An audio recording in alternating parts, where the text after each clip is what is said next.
anyway come and I'm differentiated. I see it as an opportunity. And trust me, he did good business. Now, maybe you guys can relate to any one of your examples, but the reality is there are 2 or 3 lessons out here. A, you may be the best guy in the world, but if you're going to live in your own cocoon, it's not going to help you. You have to go out and sell. Number 1.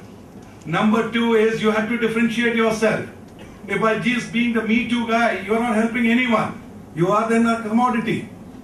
And number 3 is that many times the alternate thinking and looking for an opportunities can happen in some of the easiest circumstances around you. So I can only tell you is that there are many case studies. Every time you come across people who are doing things differently, it doesn't matter what level of society they are from. It's not necessary that they are the chairmen or the governors or the ministers or the CEOs of another firms. That innovation happens every day. And it happens in front of you. It happens in every form of your life. I mean, again, many different examples I can give you. But again, I'm trying to give you the day-to-day examples. We came from a family which had to live very frugally.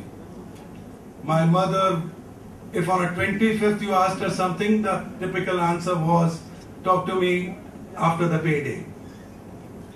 And she had to buy one when I went into school, and I had to wear this jacket, and she had to buy a jacket. Now obviously, A, she is trying to optimize the cost because she doesn't have much money. And number 2, she definitely wants me to look good in whatever I wear. And I remember a 3-hour, 4-hour journey with her. I mean, those days ready-mades was not a kind of a thing. We couldn't do the internet comparison of various products and prices.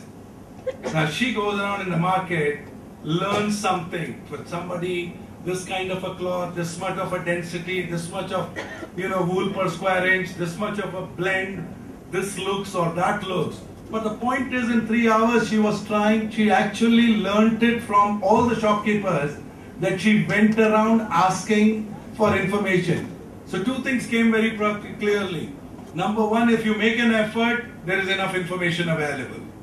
Number 2, that there is an alternate method which can save you and your firm. And number 4 is knowledge is power. Because with the knowledge that she was gathering, she was able to negotiate a lot better ultimately when she bought the coat cloth. So my again point of all these conversations is that in your jobs, you are joining in. One guy would say, what is my work? He will do 9 to 5. He will be paid well because all of you are from, NIDM. So obviously your placement cell has done a great job. You guys did a great job. Your soft skill training has been wonderful. You got in at the same level at everybody else because you got in almost as either a senior management trainee, global leadership cadre, or assistant vice presidents or whatever. I mean, every organization has different formats. Question is, how do you get ahead?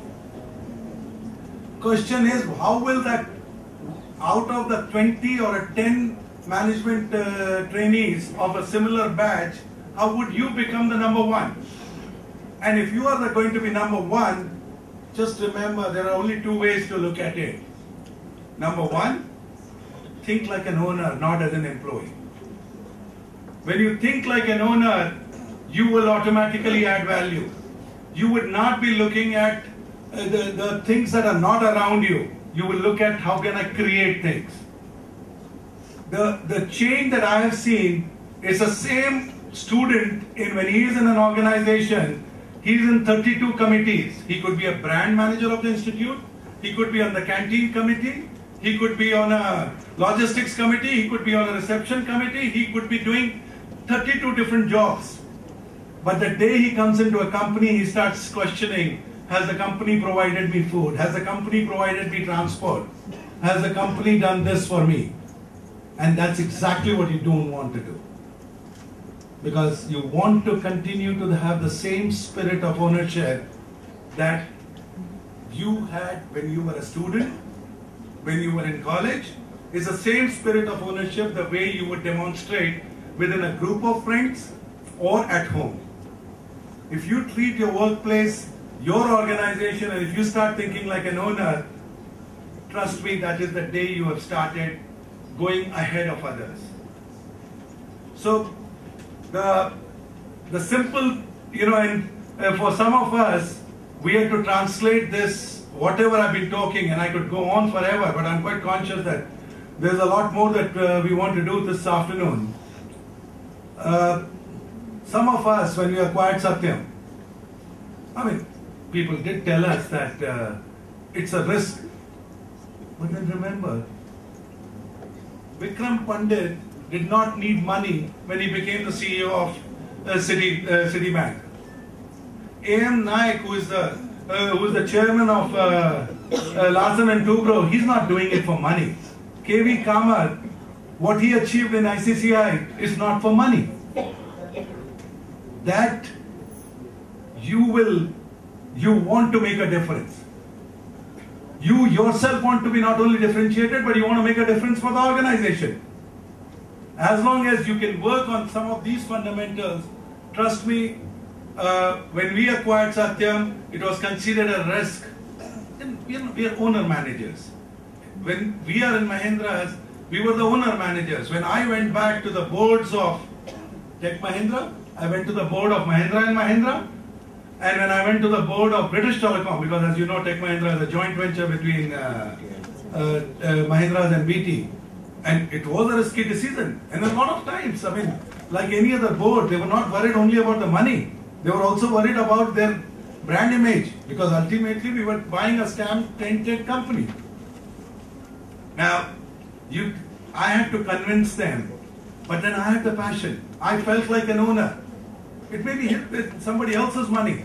For all I care, it was the bank's money.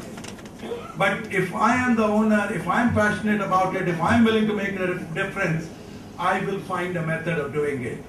And all of, when people around me ultimately said, what do we want? Can we distill all of this and communicate to the rest of the world? And we called it the principles of RISE. So net, if I were to submit, as you all, as an MBA student, if I have to tell you what all one has learned from experience, that ultimate knockout performance at work comes when you rise. And the tenets of RISE are by accepting no limits. And I'm saying by accepting ethical limits. Not by accepting no limit does not mean that cross the boundaries. Alternative thinking, because there is always a better way of doing things. And by driving positive change. Don't get into that other 50% of the people who have always looked at the problems. Even if the government of India is having problems, which we think we are having, look at how we can make it better. How can we contribute? So always drive positive change. That one extra effort that we can do to drive a positive change, we are making a difference. So, as far as I am concerned, this is your opportunity. This is your time. You are at the right place. India is a land of opportunities. If globe is going through a tough times, it is your opportunity. So, I can only request all of you is, be the entrepreneur managers of tomorrow, seize the opportunity, and not only rise every morning, but be a risator. So welcome to the corporate world, welcome to the world of MBAs, and thank you guys.